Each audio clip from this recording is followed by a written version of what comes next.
ಈ ಒಂದು ಹುಟ್ಟುಹಬ್ಬ ಆರ್ ಉಗ್ರೇಶ್ ಅವರಿಗೆ ಮತ್ತು JDS ಪಕ್ಷಕ್ಕೆ ಯಾವ ರೀತಿ ಬಲವನ್ನು ತಂದುಕೊಡ್ತದೆ? ನಾನು 89ರಲ್ಲಿ ಸತ್ಯನಾರಾಯಣ ಸಾಹೇಬರು ನಮ್ಮ ದಿವಂಗತ ನಮ್ಮ ದೇವರು ನಮ್ಮ ಇವತ್ತೇನಾದರೂ ರಾಜಕಾರಣಕ್ಕೆ ತಂದಿದ್ದು ಅಂದರೆ ಇವತ್ತು ನಮ್ಮ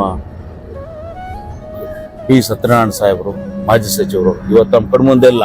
ಇವತ್ತು ಅವ್ರೇನು ಮಾರ್ಗದರ್ಶನ ಅವ್ರೇನು ಗೆರೆ ಹಾಕಿದ್ರು ಆ ಗೆರೆ ಅಂತ ಇವತ್ತು ನಾವು ನಡ್ಕೊಂಡು ಬಂದು ಅವ್ರು ಹಾಕಿದಂಥ ಅಡ್ಗಾಲ ಗೆರೆ ಎಳೆದಂತ ನಾವು ಯಾವುದೇ ಕಾರಣಕ್ಕೂ ನಾವು ದಾಟದಲ್ಲಿ ಅವ್ರ ಮಾರ್ಗದರ್ಶನ ಬಂದಿದ್ದೀನಿ. ಅವ್ರ ಮಾರ್ಗದರ್ಶನನೇ ನನಗೆ ಇವತ್ತು ಈ ಮಟ್ಟಕ್ಕೆ ಬೆಳೆಯೋದಕ್ಕೆ ಕಾರಣ ಅಂತಲ್ಲ. ಆದ್ರೂ ನಾನು ಇವತ್ತು ಮೊದಲನೇದಾಗಿ ಅವ್ರು ಮತ್ತೆ ನಾನು ಅವ್ರನ್ನ ಜ್ಞಾಪನೆ ಮಾಡ್ಕೊಳ್ತೇನೆ. ಸತ್ಯನಾರಾಯಣ ಸಾಹೇಬ್ ಆರ್ ಉಗ್ರೇಶ್ ಅವರು ಹುಟ್ಟುವಾಗ ಬಹಳ ಬಡತನದಲ್ಲಿ ಹುಟ್ಟಿದಿರತಕ್ಕಂಥ ವ್ಯಕ್ತಿ. ಇವತ್ತು ಸ್ಥಳೀಯವಾಗಿ ಗ್ರಾಮ ಪಂಚಾಯತಿ, ತಾಲೂಕು, ಜಿಲ್ಲಾ ಪಂಚಾಯತಿ ಈ ರೀತಿ ಚುನಾವಣೆಗಳನ್ನ ಎದುರಿಸಿ ಒಬ್ಬ ಶಾಸಕ ಅಭ್ಯರ್ಥಿ ಆಗಿದ್ದು ಎಷ್ಟರ ಮಟ್ಟಿಗೆ ಸಾಧ್ಯ ಆಯ್ತು ಅಂತ? ನಾನು ಎಷ್ಟೇ ದೊಡ್ಡ ಮಟ್ಟಕ್ಕಿದ್ರು ನಮ್ಮ ತಾಯಿ ಬೈಯರು. ನಮ್ಮ ತಾಯಿ ಮಾತು ಬೈದ್ರೆ ನಾನು ಯಾವತ್ತು ಹಿಂಗ್ ಎದ್ರಿಗೆ ತಿರುಗಿ ನೋಡ್ತಿರ್ಲಿಲ್ಲ. ಅದೆಷ್ಟು ಜನರಿಗಾನ ಬೈಲಿ, ನಮ್ಮಪ್ಪ ಎಷ್ಟು ಜನರಿಗಾನ ಬೈಲಿ, ನಾನು ಎದ್ರಿಂಗ್ ತಿರುಗಿ ನೋಡಿದ ಮಗನೇ ಅಲ್ಲ ಯಾವುದೇ ಸಂದರ್ಭದಲ್ಲ. ನಾನು 100 ಜನ ಬೇಕಾದ್ರೆ ಹೊರಗಡೆ ಎದುರಿಸ್ತೀನಿ.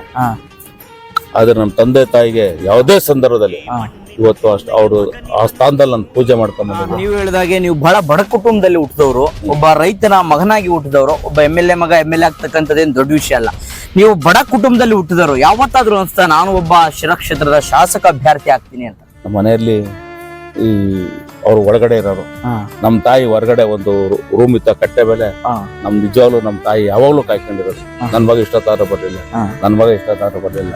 ನಿಜವಾಗ್ಲು ಆ ಮರ್ಯಾದ ಘಟನೆಗಳು ಅಂದ್ರೆ ನಾನು ಯಾವಾಗ್ಲೂ ನಮ್ಮ ತಂದೆ ತಾಯಿನ ಯಾವಾಗ್ಲೂ ನನ್ ಜ್ಞಾಪಕ ಮರ್ಯಾದ ಘಟನೆ ಅದೊಂದೇ. ನನಗಿನ್ ಯಾವ್ದು ದುಡ್ಡು ಕಳ್ದಿರ್ಬೋದು, ದುಡ್ಡು ಹೋಗಿರ್ಬೋದು, ರಾಜಕಾರಣ ಬರ್ತೈತೆ ಹೋಗ್ತೈತೆ ಚಿಂತೆ. ಅದು ಇವತ್ತು ನಮ್ಮ ಎದುರುಗಡೆ ಇದ್ರೆ ನಮ್ಮ ತಂದೆ ತಾಯಿ ನಿಜವಾಗ್ಲು ನನ್ನ ಮಗ ಈ ಮಟ್ಟಕ್ಕೆ ಬೆಳೆದಿದ್ದಾನ ಅನ್ನೋ ಒಂದು ಸಂತೋಷದಿಂದ ಇವತ್ತು ನನಗೆ ಆಶೀರ್ವಾದ ಮಾಡಿರೋರು. ನಿಜವಾಗ್ಲು ನನಗೆ ಅವ್ರ ಆಶೀರ್ವಾದ, ನಮ್ಮ ತಂದೆ ತಾಯಿ ಆಶೀರ್ವಾದ ಯಾವತ್ತೂ ಇರ್ತೈತೆ ಅಂತಲ್ಲ. ಆದ್ರೂ ನಾನು ಒಂದು ವೇಳೆ 2023 ಚುನಾವಣೆಯಲ್ಲಿ ಆರ್ ಉಗ್ರೇಶ್ ಅವರು ಸ್ಪರ್ಧಿಸಿದ ಸಂದರ್ಭದಲ್ಲಿ ಸತ್ಯನಾರಾಯಣ ಅವರು ಇದ್ದಿದ್ರೆ ಉಗ್ರೇಶ್ ಅವರು ಶಾಸಕರಾಗಿ ಆಯ್ಕೆ ಆಗ್ತಿದ್ರು. ನಮ್ಮ ಜನ ಬೆಂಬಲನೆ, ನಮ್ಮ ಕಾರ್ಯಕರ್ತರು, ನಮ್ಮ ಹಿತೈಷಿಗಳೇ ಇವತ್ತು ಈ ಮಟ್ಟಕ್ಕೆ ನಾನು ಬೆಳೆಸಿರೋದು ಅವರೇ ಕಾರಣ. ಬಿಟ್ರೆ ನಮ್ಮ ಅಪ್ಪ ಅಮ್ಮ ಅಲ್ಲ, ನಮ್ಮ ಅಪ್ಪ ಅಮ್ಮ ಹುಡ್ಸಿರ್ಬೋದು, ಬೆಳೆಸಿರ್ಬೋದು. ಉಗ್ರೇಶ್ ಅವರು ಈ ಒಂದು ಮಟ್ಟಕ್ಕೆ ಬೆಳೆಯೋದಕ್ಕೆ ಒಬ್ಬ ಗುರು ಅಂತಕ್ಕಂಥ ಇರ್ಬೇಕು. ನಿಮ್ಮ ರಾಜಕೀಯ ಗುರು ಯಾರು? ನಿಜವಾಗ್ಲೂ ಫಲ ಇತ್ತು. ಇವೊಬ್ಬ ಕೆಳಮಟ್ಟದಿಂದ ಬಂದಂತ ಕಾರ್ಯಕರ್ತ. ಇವನು ಅಭಿವೃದ್ಧಿ ಕಡೆ ಮತ್ತೆ ಏನು ಬಡವರ ಕಡೆ ಇವತ್ತು ಬಡವರ ಬಗ್ಗೆ ಕಾಳಜಿ ವಹಿಸ್ತಾನೆ, ನಮ್ಮ ಪರವಾಗಿರ್ತಾನೆ ಎಂಬುದು ಎಲ್ಲರಿಗೂ ಸಹ ಆ ಭಾವನೆಯಲ್ಲಿತ್ತು.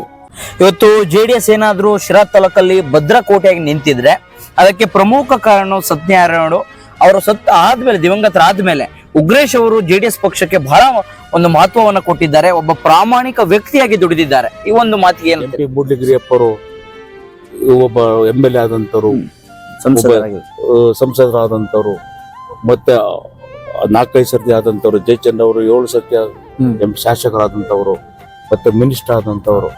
ಅವ್ರ ಎದುರುಗಡೆ ನಾನು 2ನೇ ಸ್ಥಾನಕ್ಕೆ ಬರ್ಬೇಕು ಅಂದ್ರೆ ಇವತ್ತು ನಮ್ಮ ಪಕ್ಷದ ಕಾರ್ಯಕರ್ತರು, ನಮ್ಮ ಪಕ್ಷದ ಮುಖಂಡರು ಆ ಶಕ್ತಿ ಕೊಟ್ಟಿದ್ದಾರೆ. ಇವತ್ತು ಏನ್ ನಮ್ಮ ಹಿತೈಷಿಗಳು ಮತ್ತೆ ಏನು ನನ್ನ ಜೊತೆಗೆ ಏನು ಬಡವರು ಏನು ಒಡನಾಟ ಇಟ್ಕೊಂಡಿದ್ದಾರೆ, ಇವತ್ತು ಅವ್ರೇನ್ ಇವತ್ತು ಆ ಶಕ್ತಿ. ಒಂದು ಕಾಲದಲ್ಲಿ ಸರ್ಕಾರ ನಿಮ್ಮ JDS ಪಕ್ಷಕ್ಕೆ ಅಧಿಕಾರ ಇಲ್ಲದ ಸಂದರ್ಭದಲ್ಲೂ ಕೂಡ ಉಗ್ರೇಶ್ ಅವರು ಪ್ರಾಮಾಣಿಕತೆಯಾಗಿ ಕಾರ್ಯಕರ್ತರಿಗೆ ಸಿಗ್ತಾ ಇದ್ರು, ಅವ್ರಿಗೆ ಕಷ್ಟ ಸುಖಕ್ಕೆ ಸ್ಪಂದಿಸಿದ್ರು.